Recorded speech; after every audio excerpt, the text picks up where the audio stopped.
Hello, lovely human beings. You probably already noticed that I changed the voice, but don't worry, it's just for now because I want to see if I like it. Before we start, I have to warn you that the video contains curse words, angst, and a rare ship, so if any of that makes you uncomfortable, I recommend not watching the video. It may also contain grammar mistakes, or editing errors, for which I apologize in advance. This video is a collaboration with another lovely textuber that I have the pleasure to work with. Their name on YouTube is 𝘴𝘰𝘰𝘀𝘂. The link will be in the description. We've worked really hard to create this masterpiece for you, so I really hope you'll find it enjoyable. The stories that we've written are in the same universe, at the same time. The only difference is that I have a sakuatsu part of the story, and 𝘴𝘰𝘰𝘀 has an iwaoi part. So after watching this, make sure to check her video, and good luck with finding some Easter eggs that we hid somewhere throughout the video. The second part will be up tomorrow, so stay tuned. Without further ado, enjoy. I am telling ya, 𝘴𝘰𝘰𝘀. This was crazy. If you don't wanna believe me, I can send you a video that Suna recorded. Yeah, and how am I supposed to know that it wasn't staged? Well, I would never. But if you don't believe me, that can mean only one thing. Yeah, I wonder what could that be? You must just love me so much. Don't overdo it, Mia. No. We're not going back to Mia. Please. That's just straight up bullying. 𝘁𝘁𝘀 and Atsumu were on the call for over 2 hours now, but somehow the curly-haired boy just couldn't find himself having the slightest care in the world. He liked talking to Atsumu, even if he would never admit it. After their stormy meeting in his first year on one of the matches that they played against each other, he actually started getting to know the blonde better. And trust him or not, it was actually hard to dislike this seemingly obnoxious setter. So they became something like friends. You could call it that way. But when Atsumu was already starting a new totally random topic to talk about, suddenly someone called him. Incoming call from Iwaizumi Hajime, Aoba Josei. 𝘁𝘁𝘀 raised an eyebrow at that and fell silent for a while, which seemed to catch Atsumu's attention. Hello. Are you there? Atsumu, I'll call you back. Wait, what? But the blonde wasn't even allowed to finish the sentence as 𝘁𝘁𝘀 hung up. He cleared his throat and answered Iwaizumi's call, wondering what could that be about. Probably something related to volleyball, like tips on how to improve or something. Which would be, from 𝘁𝘁𝘀's point of view, kind of weird. After all, Iwaizumi was older, shouldn't be the other way around. Hello. Suddenly the voice on the other end of the call spoke up, and it stopped the intrusive thoughts in 𝘁𝘁𝘀's mind. Iwaizumi-san? Did something happen? May I help somehow? 𝘁𝘁𝘀 asked genuinely, because he didn't know why he felt that something in Iwaizumi's voice sounded weird, as if he was crying some time ago. He obviously didn't want to jump to any conclusions, so he just focused on the call itself. Well, if he could, he would focus, but when 𝘁𝘁𝘀 finally came back to reality, he realized that Iwaizumi wasn't saying anything. Hell. Wait, you're not Matsun? He asked, sounding a bit lost and shocked. No. I am 𝘁𝘁𝘀 Kiyumi from Itachi-Ayama.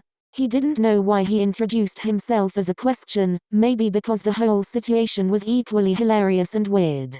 Fuck, sorry, I must have misclicked the numbers. I don't even know how it happened. I was in a totally different mindset. Sorry for interrupting your night, 𝘁𝘁𝘀-kun. Iwaizumi was probably about to hang up when suddenly 𝘁𝘁𝘀 felt like he had to ask what was wrong with the spiky-haired boy. He didn't know Iwaizumi that well. If anything, he knew Oikawa Toru, Iwaizumi's a setter and, as he heard, a really good friend. But he didn't know Iwaizumi himself, so maybe it was stupid of him to ask, but somehow he didn't care and just blurted out the question. Iwaizumi-san, were you crying? The question caught the latter off guard, as he became quieter for a few seconds before Kiyumi could hear soft sniffles on the other end. Yeah, maybe, I don't know, I feel like everything became harder, and he doesn't want to try and fix it. He doesn't want to have a long-distance relationship, and Iwaizumi was obviously blabbering and words were coming out of his mouth on their own. 𝘁𝘁𝘀 didn't understand much. Actually, he didn't understand anything, but he didn't hang up. He patiently waited for Iwaizumi to calm down a little, and when he did, he asked if Iwaizumi could be more specific about what happened. 𝘁𝘁𝘀 sincerely wanted to help, because it was truly sad to hear someone break down like that. And after an hour of really uneasy talk, Sakusa found out that Iwaizumi and Oikawa, who he thought were really good friends but were actually a couple, had just broken up and Iwaizumi was obviously devastated because of it. Kyumi had no clue what to say. He never actually went through a tough breakup because for some reason when he ended a relationship with one of the girls he dated, he didn't feel much. It was a bit sad that they won't be in his life anymore, but the sadness never lasted for more than a few days, and with Iwaizumi, it was completely different. The older boy was clearly going through the breakup much harder, so Sakusa decided to do everything in his power to cheer him up a little, even if it was just for a little bit. Iwaizumi-san, I don't even want to imagine what you have to go through right now, but no matter what you do, don't blame yourself, don't say that it's all your fault, and don't beat yourself up for it. Maybe he just wasn't the right person, maybe it wasn't the right time. Or maybe. He interrupted him. Maybe it's not the end yet. Maybe it's just for a while. You can't see the future, Iwaizumi-san, but if I may tell you something, there's a quote that may fit your situation perfectly. If you love someone, set them free. If they come back they're yours, if they don't they never were. The other line was silent for a while before Iwaizumi spoke up again. But I just love him so much. I can imagine, and if he loves you too, I am sure he doesn't want you to suffer like that, so take deep breaths, and think it all through, until your mind understands that maybe it won't be that bad, and maybe you need this break for some time, too. They talked for a while after that. Sakusa made sure that Iwaizumi felt a tiny bit better, and he was happy about it. Maybe he didn't know Iwaizumi, but the spiky-haired man didn't seem bad at all. And apparently Iwaizumi thought that Sakusa wasn't that bad himself too, because after that conversation the two started getting along. At first Sakusa only helped Hajime with the breakup, but soon they started becoming friends.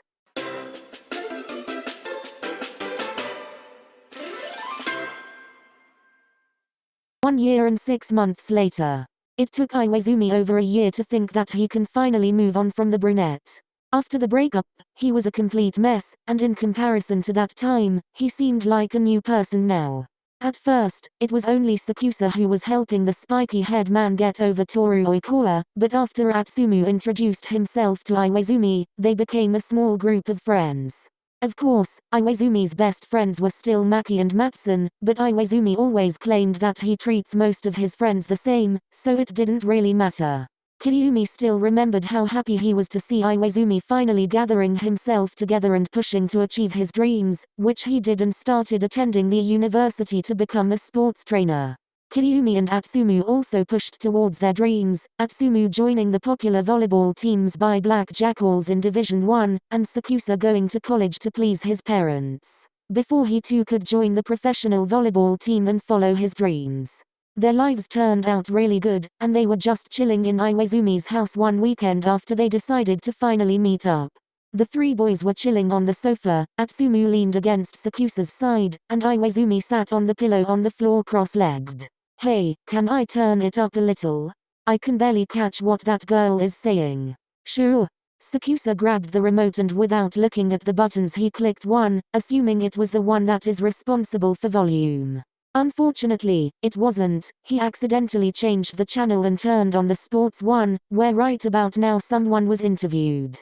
Hello, Oikawa Toru, thank you for agreeing to do an interview with us. A lady on the screen said, and when they heard the name of the person that she was interviewing, all of them froze immediately. It's a pleasure to be here. This voice made Iwaizumi shiver. Sakusa wanted to turn off the TV, but Iwaizumi grabbed the remote, never looking away from the screen. He looked afraid. Iwaizumi-san. Shush. He whispered, and without even saying anything he appeared so vulnerable and hurt. As if every emotion came back to him. Sakusa wasn't even paying attention to the things that Oikawa said, he just looked at Atsumu with a panicked expression. What are we doing? He whispered, even though Iwaizumi probably wouldn't even hear him if he yelled, he was so fixated on the TV. I don't know, blindfold him? Sakusa rolled his eyes and turned to Iwaizumi when he suddenly heard the question that the interviewer said. Do you have a girlfriend? Sakusa knew that no matter what was the answer to that question, he couldn't let Iwaizumi hear it, because, in this situation, either no or yes would destroy Iwaizumi. A no could create false hope, and a yes, well, it's pretty self-explainable. He roughly grabbed the TV remote and turned it off, but they all managed to hear one last sentence before it cut off. I'm engaged. Why would you do that? Iwaizumi turned to stunned Sakusa. Holy shit. But after a second of processing, Iwaizumi looked at the black screen. Sakusa looked at Atsumu, who shrugged before turning to look at the spiky-haired man again. He wanted to say something, but he wasn't exactly sure what. The look on Iwaizumi's face was describing nothing but at the same time somehow everything. Anger, sadness, defeat, betrayal, frustration, and then again, lots and lots of sadness. He just simply looked like every memory with Oikawa flashed in front of his eyes to the very moment when they broke up, and Iwaizumi lost all of it. Lost him.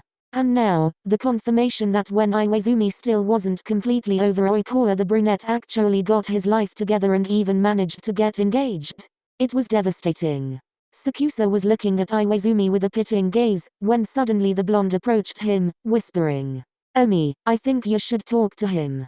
I can leave ya, or I can stay if you want." "Yeah, I think I will talk to him alone, but I'll give you a call after we're done here, okay?"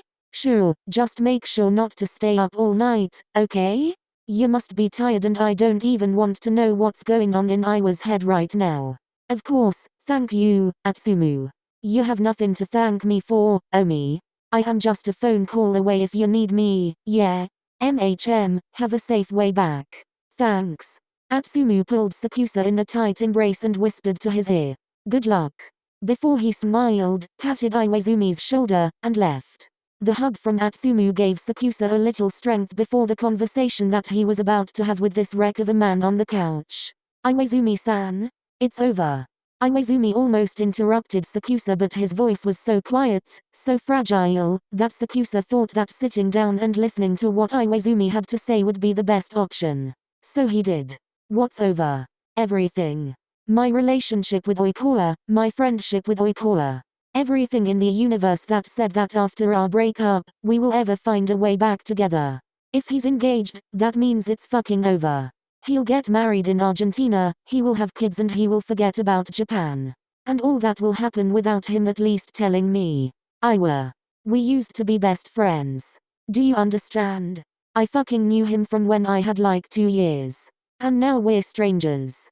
And I was stupid to think I am all over it, that I don't love him anymore." Iwaizumi faced Sakusa for the first time with tears welling up in his eyes. "But the truth is, I don't think I will ever stop loving him." He covered his face with his hands and sobbed uncontrollably. And maybe there were many things that Sakusa could say to him. He could offend Oikawa and say that he's the asshole here, or he could tell Iwaizumi that he shouldn't care because Oikawa isn't worth it. But in reality, this happened only in the movies. The truth was simple, Iwaizumi loved Oikawa, and the feeling of trust and affection for the brunette never disappeared. Not to mention that the love the two had wasn't only the romantic kind, but for fuck's sake they were for each other like a family. They've known each other basically their entire lives, so to say that Oikawa was terrible all this time or that he wasn't worth it would be just simply stupid, and it would be lying to Iwaizumi's face. Which is the last thing Sakusa wants to do right now. In reality, maybe the two weren't meant to be together like that, or it was just the right person but the wrong time, they won't know now. So it will hurt, and nothing that Sakusa will say right now will make Iwaizumi feel better. But he can be there for him. Rubbing small circles on his back and trying to ease the entrenched pain that started 1.5 years ago.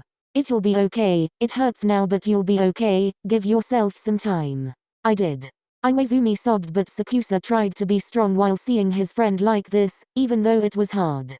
"Give yourself more than 1 year, these wounds don't heal that fast, but they eventually will, yeah? Can you promise me you believe that they'll heal?" Iwaizumi looked at Sakusa with swollen from crying eyes. "What if no one will ever love me because I won't be able to reciprocate their feelings because I will always be in love with Toru? Then we will get married and you won't be alone." That seemed to take Iwaizumi aback, but he didn't say anything, he just nodded. "Like a friend marriage?" He chuckled through tears. "Yeah, like a friend marriage, we will even go on friendly dates if you want." At that, Iwaizumi's mood lightened up a little, but it wasn't enough, and Kyumi was okay with it. He thought that if Iwaizumi is able to laugh a little over such stupid jokes then he will be fine. Eventually.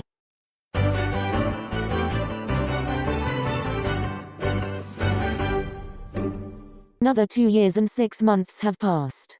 𝘰𝘰𝘬𝘭𝘵 was okay, he really was. 𝗫𝗍𝘳 kept his promise and had a relationship with 𝘰𝘰𝘬𝘭𝘵, that wasn't exactly a relationship, something like friendship with benefits, but without a sexual part. They were going on friendly dates, they joked that they were like a married couple, and from time to time they would give each other a peck on the cheek as a joke.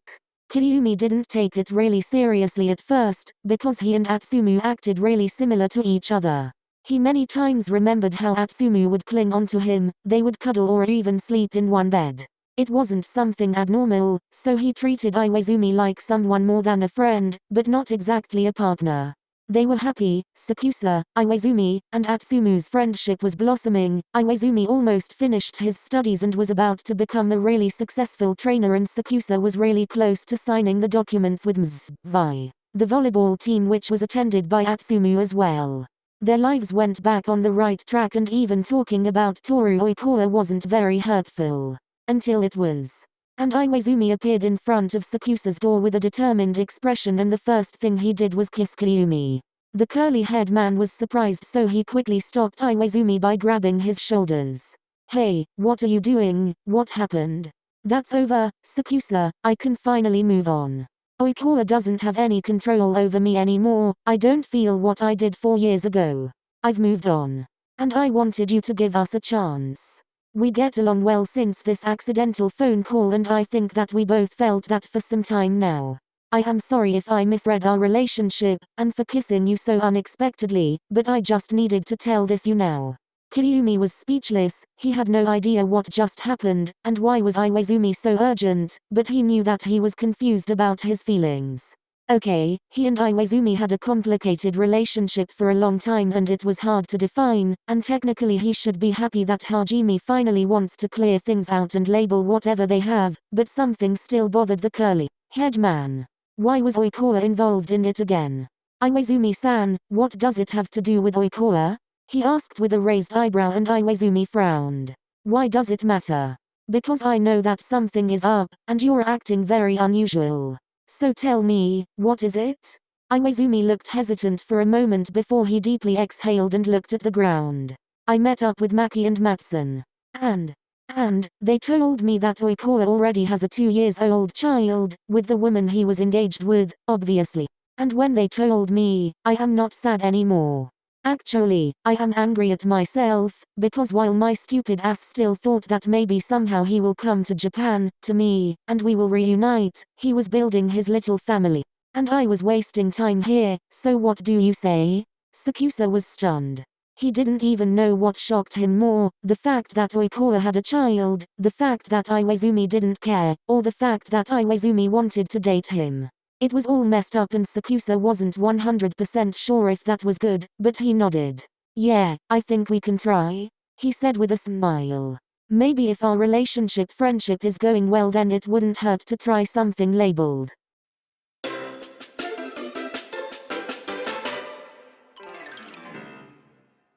Six months later. 𝗫𝗍𝘳 and 𝘰𝘰𝘬𝘭𝘵 were officially dating. 𝘰𝘰𝘬𝘭𝘵 graduated college and became a trainer, a very successful one even. 𝗫𝗬𝘭𝘵 also graduated college and immediately signed the documents with 𝘬𝘰, becoming a professional volleyball player. He and 𝗫𝗬𝘬𝘭𝘵 were killing it on the court, and their dynamic was irreplaceable, but something happened between them. Something that caused their friendship off the court to die down a little. When 6 months ago 𝗫𝗬𝘭𝘵 called 𝗵𝗬𝘬 to tell him that he and 𝘰𝘰𝘬𝘭𝘵 are together, 𝗵𝗬𝘬's reaction wasn't the one he was expecting. The blonde was asking why, and how, and he said that he doesn't think that 𝗫𝗬𝘭𝘵 and 𝗫𝗰𝘬𝘭𝘵 would make a great couple and that they're better off as friends, but that annoyed 𝗫𝗬𝘭𝘵. They got into an argument and their friendship suffered because of it a lot. 𝗫𝗍𝘳 wanted to clear things out, but instead of doing that, he and 𝗵𝗬𝘬𝘭𝘵 created their own way to communicate, one that wasn't the best, but they at least talked to each other. Their communication consisted of snarky remarks and competing with each other in the official matches. 𝗫𝗬𝘭𝘵 asked many times why was 𝗵𝗬𝘬𝘭𝘵 acting like this, but the blonde just rolled his eyes and told 𝗫𝗬𝘭𝘵 that he was oblivious. 𝗫𝗬𝘭𝘵 couldn't deny that because of it he was thinking about 𝗵𝗬𝘬𝘭𝘵 a lot, so when 𝘰𝘰𝘬𝘭𝘵 was talking, he could barely focus. So I can't go to the movies, sorry. 𝗫𝗬𝘭𝘵 suddenly blinked and realized that he was supposed to listen to 𝘰𝗰𝘬𝘭𝘵's problem. What? Really? 𝘰𝗰𝘬𝘭𝘵 chuckled. Why are you zoning out so often? I don't know, I must be tired. Haha, maybe, I was saying that 𝘬𝘭𝘵𝘀𝘁 has a reunion today and I want to go see my old cowhace, so I will go. Oh, sure, good luck on your 9-hour trip then. Haha, thanks, but you're not mad? No. I actually have a friend that wants to see that movie, so I will just take your ticket and go with them. Oh, okay then, have fun. Yeah, you too. 𝘫𝘀𝘀 smiled and gave Iwaizumi a peck on the cheek. I have to go now. But good luck with your reunion. Thanks, enjoy your movie. Kiryu smiled before he left the cafe that they were in. There was only one person that he wanted to go to the movies with. He wanted to make up and clear things up, so he immediately ran towards their apartment. He wasn't running for a long time, or his endurance was just good enough so that he doesn't feel like running a few kilometers is something hard. Nevertheless, he got to the house after about 20 minutes and went straight to the doorbell. He waited for a few seconds before a muttered coming could be heard. And a few seconds later, "What do you owe me?" Atsumu looked surprised. "Hey, what are you doing here? Visiting my best friend?" Atsumu frowned. "What? We haven't hung out in ages, don't you think it's time to make up for the lost time? Don't you have places to be with Iwaizumi?" "Nope. Me." Atsumu was about to deny. "Come on, what other things do you have to do? It's none of your business." "Atsumu, you can't say no. I already have the tickets, so." Let me guess. You were supposed to go to the movies with Iwaizumi, but he cancelled your plans for whatever reason and now you don't have anybody else to take. Am I right or am I right?" 𝘫𝘀𝘀 felt frustration building up in his stomach. Okay, the tickets were for him and Iwaizumi originally, but 𝘫𝘀𝘀 really wanted to see this movie with Atsumu. He knew that it was his favorite genre and he also haven't seen Atsumu privately in far too long. He just wanted them to act just like they did before he and Iwaizumi got together. He wanted to talk about it, ask what's changed, but it wouldn't matter if Atsumu said no right now. So before Atsumu could shut the door out, he put his foot between the door frame. "Let's go there together. Just like we used to." "No." "Why?" "Because I don't want to be a consolation prize." That stopped Kiryumi's interrogating. "Why would you be a consolation prize?" This sentence made Kiryumi sad. He never wanted Atsumu to even think about it, and now he felt like it. "Whatever, my tongue slipped, go away. I am not even in the mood." "No, Atsumu, tell me, what do you mean?" "Nothing." "Why do you have to push it?" "Because we're friends." Atsumu scoffed. "See, that's a problem with you, you're clueless. You have no idea what this is about even though even Shokun probably already knows more than you. What does Hinata have to do with it?" "Ugh. Nothing, that was just an example. Maybe the movie that we're about to watch will help me then." "Why would a movie help you?" "Because it's your favorite rom-com." Kiryumi pulled out of his pocket 2 tickets for Atsumu's absolute favorite movie, Clueless. Their local cinema was playing it for the sake of the 90s, and even though 𝘫𝘀𝘀 indeed planned to watch it with Iwaizumi at first, now he realized how stupid it was to not even think of taking Atsumu. After all, Iwaizumi hardly liked rom-coms. He told Kiryumi when they were getting to know each other, and Hajime clearly stated that he's watched so many of them only because Oikawa was obsessed with these silly romantic comedies. So he watched them too. But it wasn't important right now. So? Atsumu's eyes sparkled a little, but then he just rolled his eyes and grabbed one of the tickets. "Fine. But only because your begging is getting annoying." The blonde tried to act annoyed, but Kiryumi was happy about the outcome.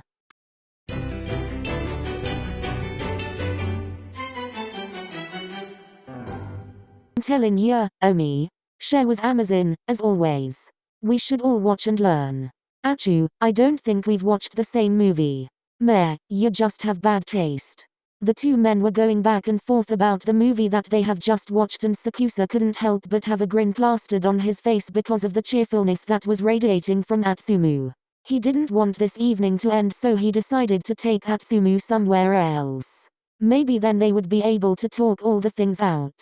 "Hey, do you want to go grab a coffee or something? And what are we? Friends that haven't talked since high school and want to catch up on the lost time?" "Not exactly that, but we haven't been talking much since a long time." Kyumi wanted to say that it started when he started dating Iwaizumi, but it just didn't go past his lips for some reason. Yeah, well maybe you were just too busy with your boyfriend, don't you think? A lot of stuff happened, I get it, some friendships just end because of. But ours didn't end and it won't. Me? No. We're going for ice cream if you don't want coffee. Our friendship won't end just because of some stupid work. Haha, isn't it just called adult life? I don't care, mentally you're a child anyway. Hey?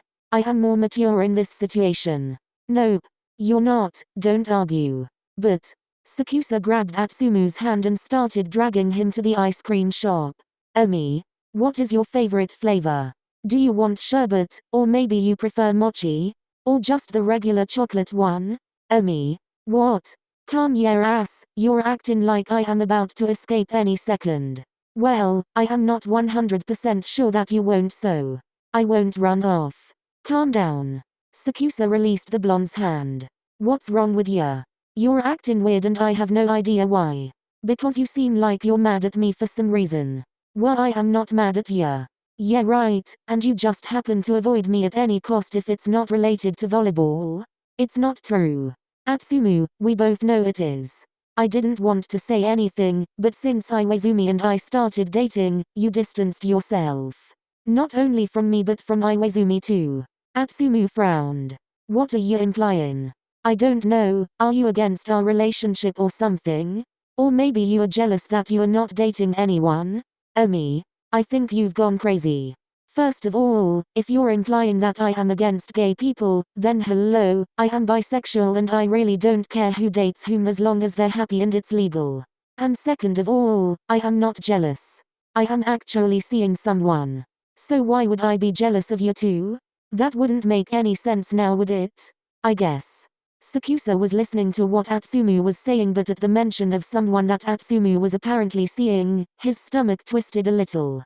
He had no idea what he was feeling right now, but it was an uneasy emotion, even though he should be happy for his friend. So, you're dating someone? He couldn't help himself, he had to ask who they were because Atsumu never even said at least one word about that person. Yeah. Didn't I just say that? Yeah, but who are they? They're a really nice person that treats me well and is aware of their feelings. That's good, I am happy for you. Are they treating you well? Yeah, very well. Sakusa visibly got a little bit sadder, even though he shouldn't. Will I meet them someday? Maybe, Omi, who knows? Can we go get this ice cream? I suddenly am craving some. Atsumu tried to change the topic and Sakusa didn't want to push him, so he nodded. Yeah, let's go.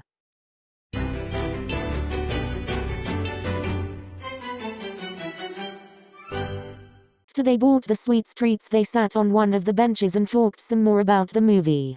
That day they also went to walk around the city some more and catch up a little, and when the sky was turning darker each second, Sakusa walked Atsumu back to his house. I had a lot of fun today. Yeah, me too, thank you for dragging me out of the house, I think I really needed it, without actually knowing. That's what friends are for after all, right? Yeah, I guess you're right, Omi. And about the friends thing. Atsumu hummed in a question, looking for the keys to his apartment. Are we all right? Yeah, Omi. I already told you that I am not mad at you or anything, so stop worrying. I know, but can we, go back to being friends again? Best friends, I mean.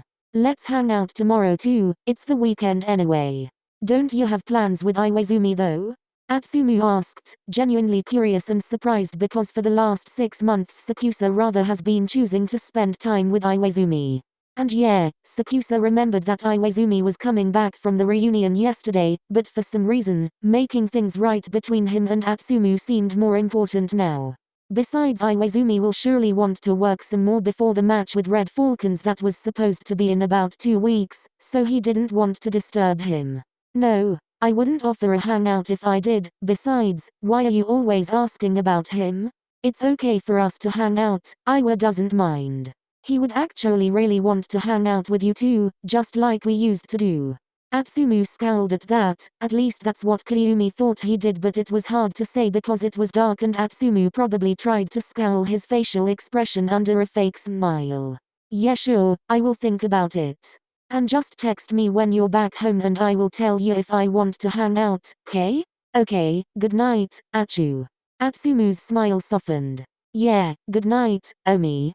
𝘫𝗪𝘀 wanted to hug Atsumu, and 6 months ago 𝘫𝗪𝘀 knew that Atsumu would hug him, but this time he just smiled one more time and waved at him before closing the door to his apartment, leaving Kyumi outside. He didn't want to be disappointed, really, but when some thoughts about Atsumu's new partner came into his head as he was heading down the street to his own flat, he couldn't help his emotions. He was wondering how did he never notice Atsumu with someone else. Was it a girl, a boy? Were they meeting up for a long time now? When did it start? How did they meet? All these questions and not even one answer. He was creating weird scenarios until he heard a ringtone that made him go back to reality. Incoming call from Iwaizumi. He smiled a little before answering. Hello. 𝘫𝗪𝘀. Hey. I didn't wake you up, did I? What? No, of course, you didn't. Why? I don't know, you sounded kind of tired for a second. Haha, talk about yourself, you also sound tired. How was the reunion? It was great, really. It was nice seeing Matsun and Maki again, though they're still the same idiots as they were in high school. My cowhates are doing great, especially Kayotani, and you know there's something that I wanted to tell you about. Sure, what is it? Oikawa was there. 𝘫𝗪𝘀 stopped his waking and looked upwards. As in Oikawa Toru, your ex? Yeah. 𝘫𝗪𝘀 wasn't nervous or anything, surprisingly, he was curious, surprised. Are you okay? How did you handle it? What is he even doing here? I am fine, we talked for a bit to catch up and I was fine, really. I didn't cry or anything if that's what you're asking about. That's good. And he came to Japan apparently, with his daughter. Oh. Why? His wife, she died some time ago, and he needed help from his parents and all, so he came back for some time. Well, that was a lot to take for 𝘫𝗪𝘀, he didn't even want to imagine what Iwaizumi felt. I am really sorry for him, how's he, feeling and all. He and his daughter are visibly fragile about this topic, so I tried not to push at him, Yeah, that's good. And are you coming back tomorrow or? Yeah, about that, I called to tell you that I will stay here for a couple of days. You'll stay there? Yeah, with my parents, my dad misses me and I also feel pretty nostalgic here, but I will be back soon. Iwaizumi sounded weird, and it made 𝘫𝗪𝘀 a bit uncomfortable but he didn't question it. Maybe it was just because of the topic. Yeah, of course, have a nice time then. Wait, have you had a good day? Oh, yeah, I met up with Atsumu. Oh, that's great, I haven't heard from him for a long time. Yeah, well I had to drag him out of the house but I managed. That's good, you should rest though, before tomorrow's training and all. Yeah, I will get going now, good night. Good night, 𝘫𝗪𝘀. The curly-haired man hung up with his stomach twisting. All this situation with Iwaizumi staying in Miyagi for a bit longer seemed a bit weird for Kyumi, but he didn't want to question Hajime, so he just started walking again, trying to organize his thoughts. But after all the bad thoughts shifted away he thought that it gives him a lot more time to spend with Atsumu. The blonde won't be asking so many questions about the spiky-haired man and hopefully, he will stop feeling like a replacement or a consolation prize. With these positive thoughts, he started running a bit faster, with only one more negative question in his mind. Why does Iwaizumi want to stay in Miyagi for a few more days? He thought when he saw his apartment. Thank you so much for watching. If you want to know what made Iwaizumi want to stay in Miyagi for longer, go check out Omi's Atsu video tomorrow. Part 2 of this video will also be posted tomorrow, so stay tuned. I am very grateful for all the support, love, and new people who subscribed. I love you all, and if you don't subscribe yet, I encourage you to do so, because we're really close to hitting 1000 subscribers. Take care and see you next time.